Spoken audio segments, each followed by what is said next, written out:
এবারের নির্বাচনে ঢাকা ৮ আসনে চলেছে real life Tom and Jerry fight. Mirza Abbas মুখ খুলতে না চাইলেও পাটোয়ারি মুখ খুলিয়ে ছেড়েছে।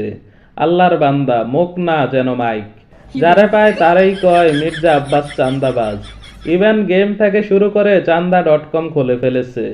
এদিকে মির্জা আব্বাস বলতেছে উত্তেজনার বয়স চলে গেছে, নইলে কোলাকুলি হয়ে যেত।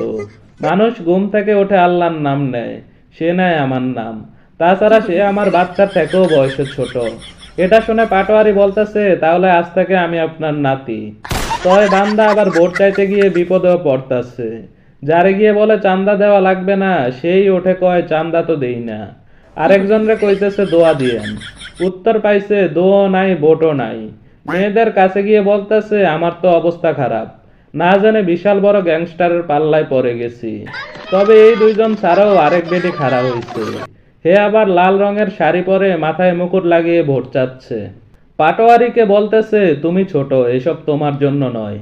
আবার মির্জা আব্বাসরে বলতেছে আপনি মুরব্বী, আপনার অবসরে যাওয়া উচিত। এদিকে নাসিরউদ্দিন পাটোয়ারি গিয়েছিল পিঠা খেতে, ফিরে এসেছে ডিম খেয়ে। তাও কোন দিক থেকে ডিমের আক্রমণ এসেছে ধরতেই পারেনি। সমস্যা হচ্ছে বাংলাদেশে যে সাউয়ার ব্যবসায়ী আছে এরা না এখন ডিমের দাম বাড়িয়ে দেয়।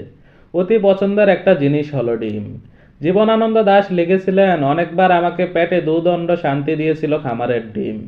এদিকে ডিম নিয়ে ইটির কিছুক্ষণের ভিতর দৈনিক পত্রিকা নিউজ করেছে চুলে ডিমের কুসুম লাগালে বাড়ে উজ্জ্বলতা। ক্ষমতা থাকলে এই সাংবাদিককে হিউমারের উপর নোবেল দিতাম।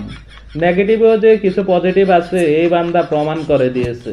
পৃথিবীতে আপনি মির্জা আব্বাসের মতো ধৈর্যশীল লাইফ পার্টনার পাইলে জীবন ফুলের বাগান হয়ে যাবে। মির্জা আব্বাসের ধৈর্য মাউন্ট এভারেস্টের উচ্চতার উপরে চলে গেছে।